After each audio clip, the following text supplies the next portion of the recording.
Uma adolescente sai de casa para uma simples aula de música e nunca mais volta. Um desaparecimento que 4 décadas depois ainda ecoa nos corredores do Vaticano, cercado por mistérios, silêncio e poder. Hoje você vai conhecer o caso de Emanuela Orlandi.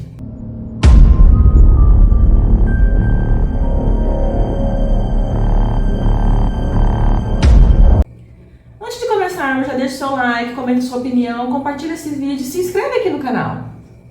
Ao longo dos anos, nos deparamos com histórias que parecem lendas urbanas, mas são reais. E essa é uma delas.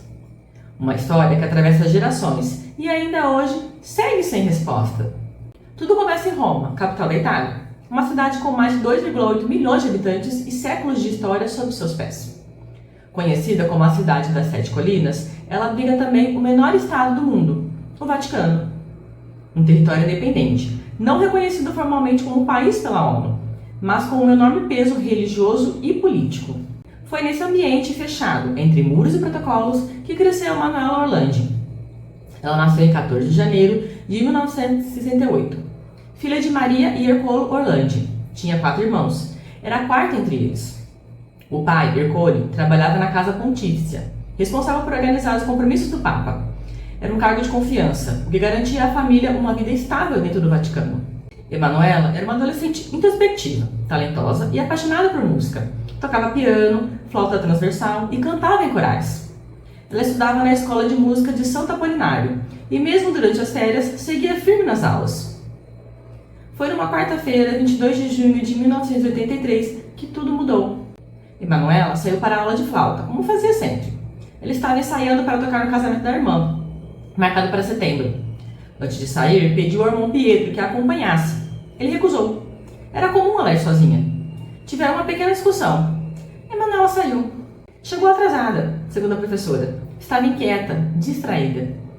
Pediu para sair mais cedo. Foi autorizada. Saiu às 6 da tarde. Mas nunca voltou para casa. Ligou para sua residência naquela mesma noite. Quem atendeu foi a irmã, Federica. Contou que, ao sair da aula, foi abordada por um homem numa BMW verde. Ele ofereceu um trabalho para distribuir panfletos e revender cosméticos em um evento de moda. O pagamento seria em liras italianas e com um possível bônus em dinheiro. Mesmo curiosa, Emanuela queria falar com os pais. Antes de aceitar, pediu que Federica chamasse a mãe, mas os pais estavam fora. Combinaram que ela ligaria mais tarde. Essa segunda ligação nunca aconteceu. Emanuela também tinha um encontro marcado com outra irmã naquela noite, mas não apareceu. A família soube que algo estava errado. Procuraram a polícia e encontraram a primeira barreira. As autoridades disseram que ainda era cedo demais para agir. Sugeriram que a menina poderia estar com amigos. Mas quem conhecia Emanuela sabia, ela jamais sumiria sem avisar. A família passou a buscar informações por conta própria. Descobriram que dias antes um carro havia parado perto dela. Alguém apontou para Emanuela e foi embora. Este fato era desconhecido por todos até então. A polícia registrou oficialmente o desaparecimento apenas na manhã seguinte, em 23 de junho. Com a divulgação da foto de Emanuela, testemunhas começaram a surgir. Uma delas confirmou que viu a garota conversando com um homem numa BMW verde. Outra disse que ela falava com uma mulher ruiva, pouco antes disso. O telefone da família foi divulgado, e com isso vieram as ligações, muitas e confusas. Algumas diziam ter visto Emanuela. Outras afirmavam que ela usava nomes diferentes, como surgiram personagens como Luigi, Mário, Tartarella e Bárbara. Alguns relatos diziam que ela tocava flauta em praças, outros que estava vendendo cosméticos e queria voltar para casa para o casamento da irmã. O problema, as versões se contradiziam, e cada nova informação, o mistério aumentava. Logo, golpistas e supostos criminosos começaram a ligar. Alguns pediam os resgates, outros diziam pertencer a organizações criminosas e exigiam favores judiciais. O caso veio às ruas de Roma, em 30 de junho. 3.000 cartazes com a foto de Emanuela foram espalhados. A mídia ampliava a cobertura, e então, no dia 3 de julho, o próprio Papa João Paulo II fez um apelo público na Praça de São Pedro. Pediu pelo retorno seguro da jovem, reforçou o pedido em outras ocasiões. Mas nada aconteceu. No dia 5 de julho, uma nova ligação chamou a atenção.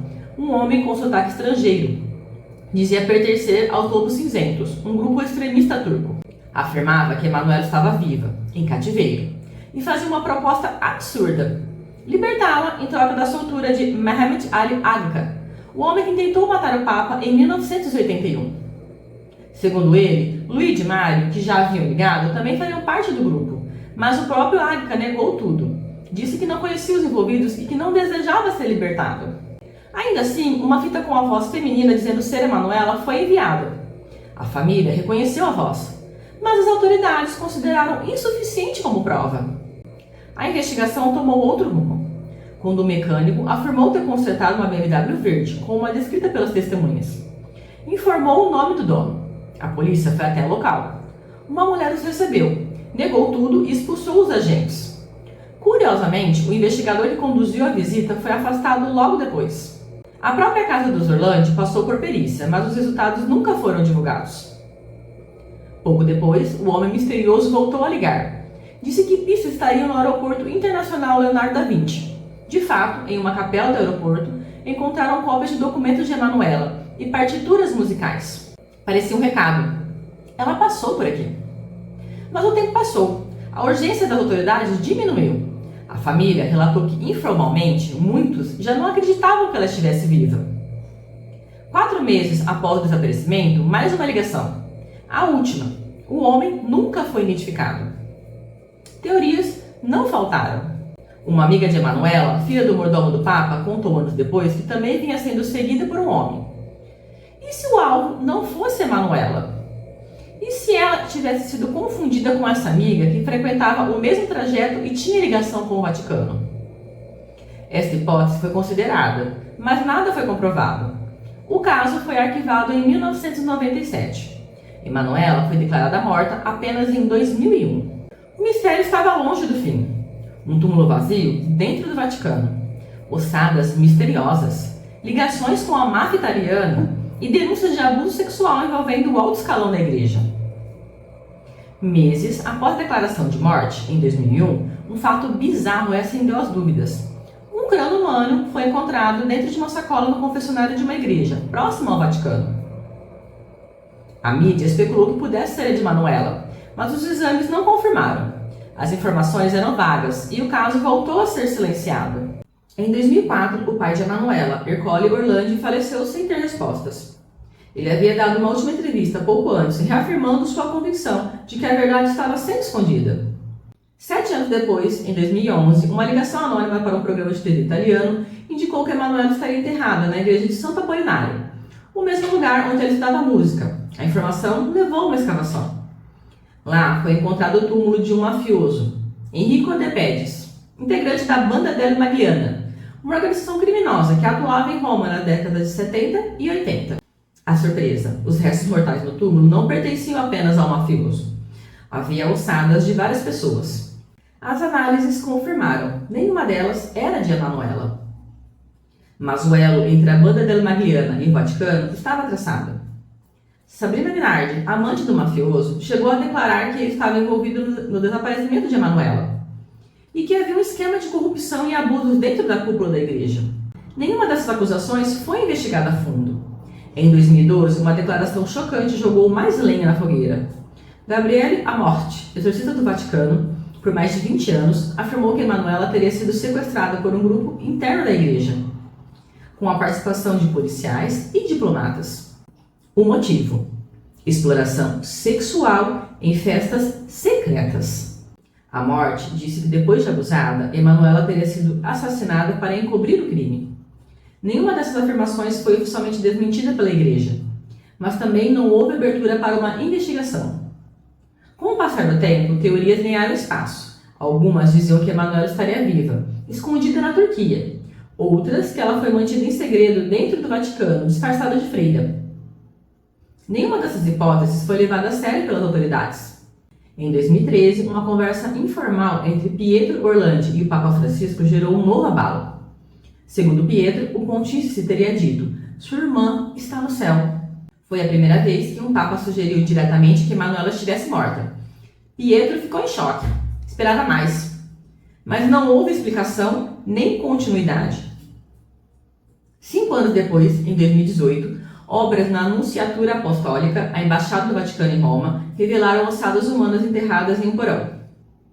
A notícia ganhou noticiário, mas os exames comprovaram os restos mortais pertenciam a um homem morto antes de 1964. Em 2019, uma carta anônima enviada à família Orlandi trouxe novas pistas. A mensagem dizia que os restos de Emanuela estariam escondidos no túmulo do Anjo, dentro do cemitério teutônico, uma área reservada a figuras nobres dentro do Vaticano.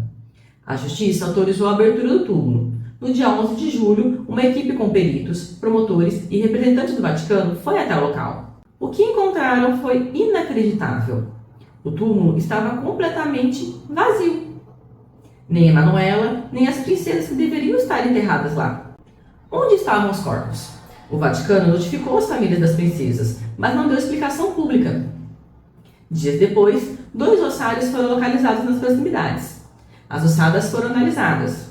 Resultado: pertenciam a pessoas mortas antes do século XX. Mais um beco sem saída, mas o caso não morreu. Com a pressão da família, da opinião pública e da imprensa, o Vaticano passou a demonstrar, ainda que lentamente, sinais de abertura. Em 2023, a Promotoria do Vaticano reabriu oficialmente o caso Orlandi.